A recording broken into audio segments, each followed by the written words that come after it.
মূলত বছরের এই পৌষ পার্বণের সময় আমরা এটা অপেক্ষা করে থাকি পিঠের জন্য। আর যদিও পিঠে অনেক ধরনেরই বানানো যায়, তবে আজ আমি আপনাদের ভাপা পিঠে বানিয়ে দেখাবো।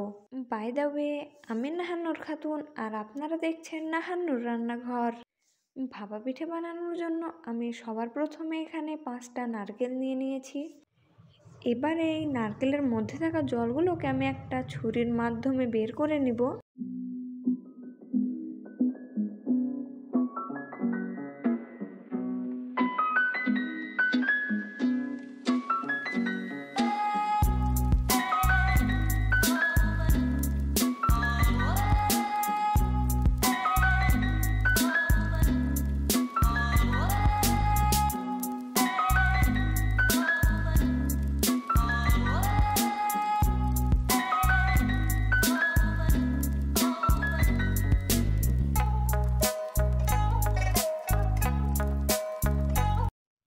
এবার ওই একই মাধ্যমে বাকি নারকেলগুলো থেকেও জলগুলো বের করে নিব।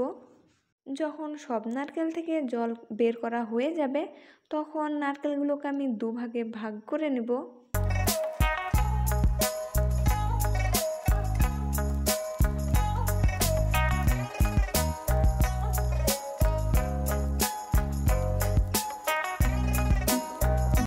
এখানে আমি সব নারকেলগুলোকেই 2 ভাগে ভাগ করে নিয়েছি।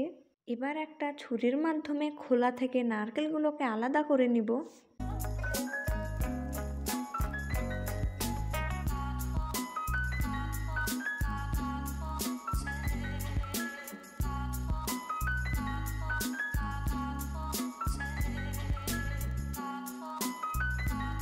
আমি এখানে খোলা থেকে সমস্ত নারকেলগুলোকে আলাদা করে নিয়েছি। এবার নারকেলের মধ্যে যে কালো আবরণটা আছে সেটা একটা ছুরির মাধ্যমে ফেলে দিতে হবে, নয়তো নারকেলটা যখন গুঁড়ো করব তখন নারকেলটা কালো হয়ে যাবে। এবার নারকেলগুলোকে আমি একটা মিক্সির মাধ্যমে একদম গুঁড়ো করে নিয়েছি।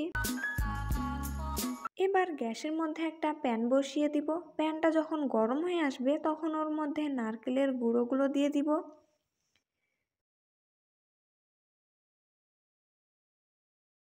দিয়ে ওর মধ্যে 2টো এলাচ ও 1 টুকরা দারুচিনি দিয়ে দিব। দিয়ে একবার খুব ভালোভাবে মিশিয়ে নিব।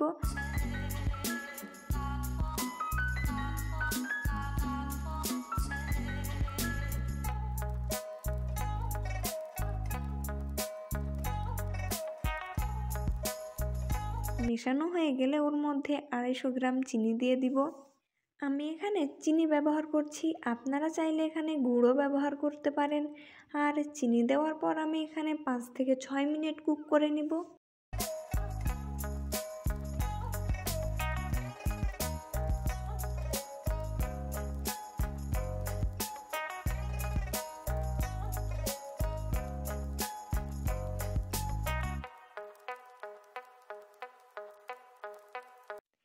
আর নারকেলগুলো যখন এরকম গোটা হয়ে আসবে তখন বুঝবেন যে নারকেলটা একদম পারফেক্টলি কুক হয়ে গেছে।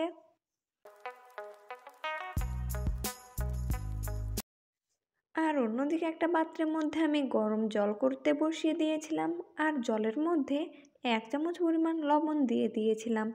জলটা যখন ফুটে আসবে তখন ওর মধ্যে চালের গুঁড়ো দিয়ে দিব পরিমাণ মতো। আর চালের গুঁড়ো দেওয়ার পরে অনবরত নাড়তে হবে।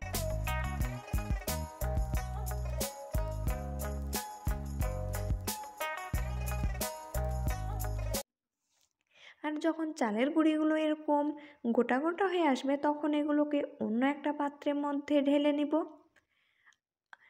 এবার এইগুলোকে হাতের মধ্যে অল্প অল্প জল দিয়ে ততক্ষণ পর্যন্ত মথে নিব যতক্ষণ পর্যন্ত না একদম স্মুথ হয়ে আসে।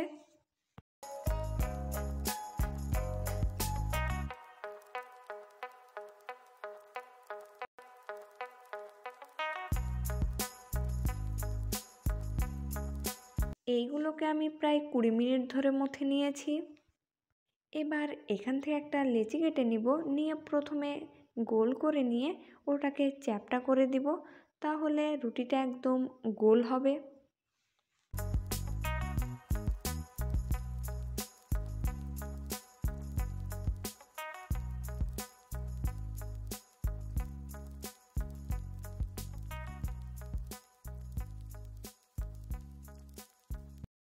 এবার একটা রুটি বানিয়ে নিব। রুটিটা খুব বেশি মোটা বা পাতলা হবে না, নর্মাল রুটির মতোই হবে।